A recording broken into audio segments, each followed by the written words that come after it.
Method किसका, LPP का। इसमें क्या करते हैं हम लोग, जैसे पहला मेथड था क्या ग्राफिक मेथड, उसका जो स्टेप्स है, उसी तरह सिंपलेक्स मेथड का भी अपना स्टेप्स है।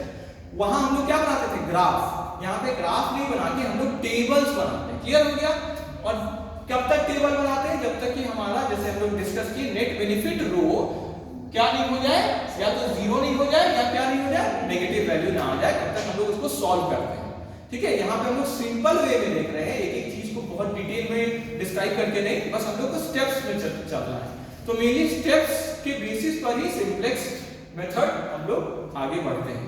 ठीक है, तो मेनली स्टेप्स हम लोग को याद रखना है। तो जैसे हम लोग यहाँ पे क्या करते हैं, एक इक्वेशन दिया हुआ है कि मैक्सिमाइज करना है z को, ये वैल्यू है 6x1 8x2 और ये कंस्ट्रेंट्स है 30x1 20x2 less than equal to 300, फिर 5x1 10x2, ठीक है, लेस देन इक्वल टू 110। तो हम लोग इसमें क्या करते हैं कि जब लेस देन इक्वल टू होता है तो हम लोग उसको इक्वल करने के लिए क्या मानते हैं कि स्लैक वेरिएबल्स s1 और s2 या जितना भी हमारे इक्वेशन थे उसके हिसाब से s3 भी हो सकता है अगर एक और इक्वेशन होता। यहाँ पे दो ही है तो हम लोग बस s1 और s2 को लेके करेंगे, और जितना भी वेरिएबल्स हम लोग इंट्रोड्यूस करते हैं इक्वेशन में, जैसे s1 किए हैं यहाँ पे और s2 किए हैं, तो उतना ही हमारा ऑब्जेक्टिव फंक्शन में भी उसको जोड़ देते हैं।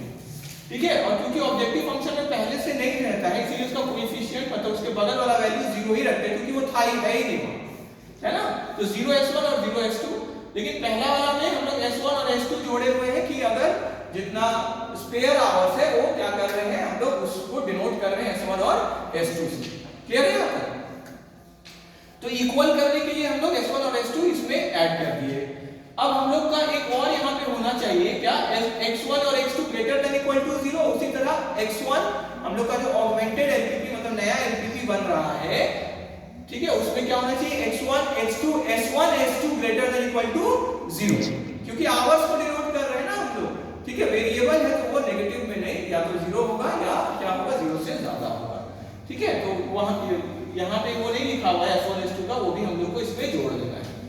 ठीक है, तो हम लोग मान लो स्टार्टिंग पॉइंट में कोई प्रोडक्शन हम नहीं कर रहे हैं, तो सारा क्या हो रहा है, मेरा बच जा रहा है, मेरा आवर्स जो है। ठीक है, तो पूरा वैल्यू जब x1 और x2 को हम लोग क्या ले लेंगे, 0 ले लेंगे, तो सारा वैल्यू क्या किसमें चल जाएगा, s1 में। तो s1 का टोटल वैल्यू हो गया 300, उसी तरह s2 का टोटल वैल्यू कितना हो गया, 110। अगर हम कब मान ले, x1 को भी 0 मान ले और x2 को भी 0 मान ले, तो पहले हम मान रहे हैं प्रोडक्शन ही हम नहीं कर रहे हैं, तो मेरा क्या होगा, सारा स्पेयर्स में चला गया। ठीक है, अब हम लोग क्या करते हैं, अलग अलग टेबल्स बनाते हैं और इस क्वांटिटी को रिड्यूस करते जाते हैं, जो स्लैक वेरिएबल वाला है इसको कम करते जाते हैं। तो टेबल का फॉर्मेट इस तरह से है। ठीक है, जो सबसे पहला टेबल बनेगा सिंपलेक्स टेबल 1, कौन सा प्रोडक्ट हमको पहले बनाना चाहिए। ठीक है, तो जैसे कंट्रीब्यूशन रहता है सीजे से डिनोट करते हैं हम लोग, तो इस तरह से बनता है। ठीक है, सीजे रहता है variables quantity x1 x2 s1 s2, ऊपर में जो हमारा मैक्सिमाइजेशन वाला शुरू में ही है x1 का, जैसे 6x1 था और 8x2, तो 6 और 8 और s1 और s2 को 0 0 हम लोग लिए हैं।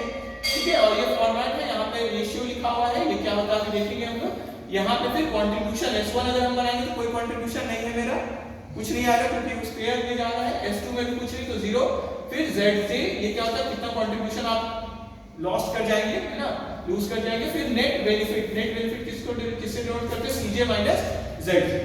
ठीक है, हमारा ऑप्टिमल सॉल्यूशन तभी होता है जब यहाँ पे हम लोग का 0 आ जाए या नेगेटिव आ जाए। और इसका सिंपल स्टेप्स क्या है, पहले हम लोग की कॉलम फाइंड करते हैं। की कॉलम क्या होता है, जिसका हाईएस्ट वैल्यू आ जाएगा। ठीक है, जैसे इसमें अभी दिख रहा है ये है। फिर हम लोग रेशियो को फिल करते हैं ऑन द बेसिस ऑफ की कॉलम। थर्ड है हम लोग सेलेक्ट करते हैं की रो को। ठीक है, की रो क्या होता है, जिसमें लीस्ट पॉजिटिव वैल्यू। ठीक है, इसमें जैसे हम लोग देख सकते हैं 11 है, अभी कैसे आया वो देखेंगे। और फिर हम लोग इंटरसेक्शन एलिमेंट देखते हैं जिसमें रो वाला भी की रो भी है और की कॉलम भी है, जैसे इसमें देख सकते हैं 10 है। ठीक है, और फिर जो अदर एलिमेंट बिलो और अबव होता है इसके की एलिमेंट के, उसको हम लोग क्या बोलते हैं, करस्पॉन्डिंग एलिमेंट। ठीक है, अब हम लोग एक करके जब बढ़ेंगे अभी तो हम लोग समझ लेंगे स्टेप्स को। तो सबसे पहले हम लोग फिल किए, देखिए 6 यहाँ पे आ गया, x1 का जो ऑब्जेक्टिव वाला में है, फिर 8 आ गया, और x1 जो पहला वाला इक्वेशन है हमारा उसको हम लोग भर लिए।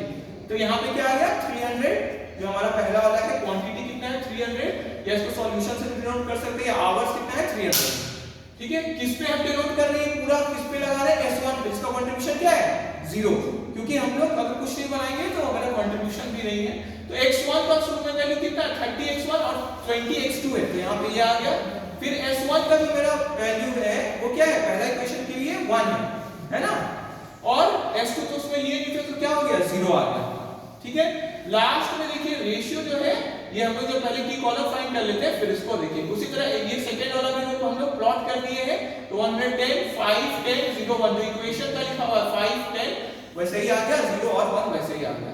सबसे पहले फिर हम लोग क्या करते हैं, इसके बाद कंट्रीब्यूशन लॉस्ट ZZ को निकालते हैं। वो क्या होता है, अगर हम कुछ नहीं बना रहे हैं तो मेरा x1 तो कोई कंट्रीब्यूशन देगा नहीं, तो कितना हो गया 30 into 0 और प्लस x, यहाँ पे जो x1 दूसरे डिपार्टमेंट में जाएगा, ठीक है, तो उसमें भी क्या हो रहा है, कोई कंट्रीब्यूशन नहीं आता, 5 into 0, कोई आवर हम दे ही नहीं रहे ना, उसमें कुछ नहीं बनवा रहे हो, है ना, तो ये क्या हो जाएगा, मेरा 0 हो जाएगा। उसी तरह सेकेंड वाला भी 20 into x2 में भी 20 into 0 प्लस 10 into 0, तो ये भी क्या हो गया 0।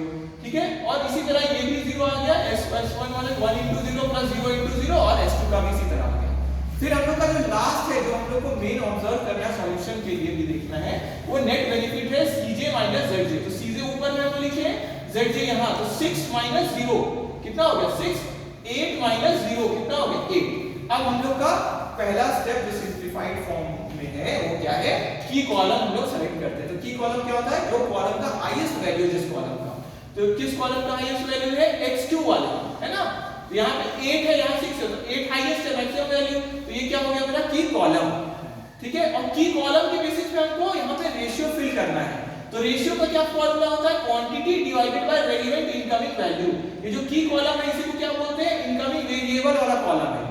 ठीक है, तो इसका वैल्यू कितना आया, तो क्वांटिटी कितना है इसमें 300, और डिवाइड किससे करेंगे हम लोग, रेलेवेंट इनकमिंग मतलब जो अभी आ रहा है, तो इसमें जिसको हम सेलेक्ट किया हो, इस रो में कितना है 20, तो 300 डिवाइडेड बाय 20 तो आ गया 15, और इसमें 110 डिवाइडेड बाय 10 तो कितना हो गया 11। तो इसमें हम लोग की रो को कैसे सेलेक्ट करते हैं, जो मिनिमम वैल्यू होता है उसको हम लोग लेते हैं। ठीक है, तो मिनिमम वैल्यू हमारा क्या है 11। ठीक है, इसको हम लोग समझना तो ऐसा समझ सकते हैं कि एक डिपार्टमेंट में क्या है मेरा, ये 15 आवर्स, तो 15 प्रोडक्ट बन रहा है, और उसमें 11, तो हम लोग 11 ही बना सकते हैं, क्योंकि उसमें दूसरे डिपार्टमेंट में हमको कम ही मिलता है। ठीक है, तो अभी उतना डिटेल पे नहीं जाके बस मेनली स्टेप समझते हैं। तो एक बार की रो हो गया, ठीक है, की कॉलम हो गया, ठीक है, की रो हो गया हमारा, और फिर हमारा जो इंटरसेक्शन एलिमेंट होता है, जो की रो और की कॉलम का मिश्रण से आया, मतलब जहां पे दोनों इंटरसेक्ट किया, वो हमारा क्या हो जाता है की एलिमेंट। अब नेक्स्ट स्टेप में हम लोग क्या करते हैं, इस की एलिमेंट को 1 बनाते हैं। तो हम लोग का क्योंकि यहाँ पे अभी भी नेट बेनिफिट में नहीं 0 आया है पूरा, नहीं 1 आया है, पॉजिटिव वैल्यूज है, तो हम लोग क्या करेंगे, नेक्स्ट टेबल बनाएंगे। ठीक है, तो नेक्स्ट टेबल जो हम लोग बनाते हैं उसमें हम लोग इसको क्या करते हैं, जो की वाला हमारा आया एलिमेंट उसको 1 बनाते हैं। तो यहाँ पे की वाला एलिमेंट क्या है हमारा 10, जिसमें रो भी है और कॉलम भी है, तो इसको क्या बनाना है, हमको 1 बनाना है। 1 बनाने के लिए क्या करेंगे, 10 डिवाइडेड बाय 10, तो सिर्फ इसको ही नहीं पूरा रो को हम 10 से डिवाइड कर देंगे। ठीक है, तो 110 भी डिवाइडेड बाय 10 हो जाएगा, 5 divided by 10, 10 divided by 10, 0 divided 10, 1 divided by 10। Clear हो गया यहाँ तक। अब इसी के बेसिस पे हम क्या करते हैं, जो करस्पॉन्डिंग वाला रो है उसको फिल करते हैं। इसके लिए मतलब उसको क्या बोलते हैं, नॉन की रो, है ना, सॉरी, जो करस्पॉन्डिंग है उसको भरेंगे हम लोग। देखिए, तो उसका फॉर्मूला क्या होता है, करस्पॉन्डिंग रो 110 के ऊपर में क्या था, उसका रो क्या है, उसका एलिमेंट क्या है 300, माइनस फॉर्मूला क्या है, माइनस करस्पॉन्डिंग एलिमेंट। तो करस्पॉन्डिंग एलिमेंट क्या है हमारा 20, जो इंटरसेक्शन से बना था रो और कॉलम का, तो वो सब में सेम रहेगा, into revise row of next variable, जो अभी आ गया उसका वैल्यू। तो अभी क्या वैल्यू आ गया, जो 300 के नीचे पे था, तो 110 था, तो 110 डिवाइडेड बाय क्या किया हमने 10, तो कितना हो गया 11। ठीक है, तो इसलिए क्या हुआ -20 इनटू क्या हो गया 11। क्लियर है सबको। फिर से 300 आया, उसका करस्पॉन्डिंग एलिमेंट तो सब में वही है 20 ही रहेगा, और इनटू किसे करेंगे, जो रिवाइज उसके नीचे वाला या ऊपर अगर वाला केस होगा तो ऊपर वाला अभी का क्या वैल्यू है। ठीक है, तो 110 डिवाइडेड बाय 10 हुआ था, तो 11 आया था, है ना। ये देखिए 110 डिवाइडेड बाय 10 हम लोग किए थे, तो कितना आ गया था 11 आ गया था। ठीक है, तो ये हम लोग का क्या आ गया, हम लोग का ये हमारा वैल्यूज आ गया करस्पॉन्डिंग रो का। पहला कितना आया 80 20 0 1 -2। यहाँ पे कैसे आया, देखिए 30 था हमारा, उसके करस्पॉन्डिंग एलिमेंट क्या है, वो तो सबके लिए 20 है, उसके नीचे वाला 5/10 है, तो 5/10 और जैसे इंटू के कितना आ गया इसका 20 वैल्यू आ गया। ठीक है, तो ये हमारा जो नेक्स्ट टेबल बनेगा उसमें ये वैल्यूज प्लॉट हो जाता है। नेक्स्ट टेबल जो हम लोग बनाए सिंपलेक्स टेबल 2, देखिए वैल्यूज प्लॉट हो गया 80 20 इसी तरह सारा वैल्यूज। क्लियर हो गया सबको? क्लियर है यहां तक?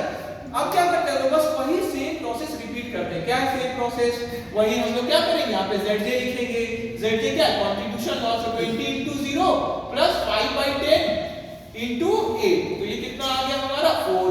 उसी तरह ये x2 के लिए, ठीक है, 0 into 0। अच्छा, यहाँ पे जो इनकमिंग वेरिएबल जो हमारा आया वो क्या हो गया, s2 को मतलब अब हटा देना है हमको, क्योंकि उसका क्या है, लीस्ट वैल्यू आया है ना। लीस्ट वैल्यू आने के कारण s2 को हम लोग क्या किए, हटा दिए, और हाईएस्ट वैल्यू आया था किसका, x2 का।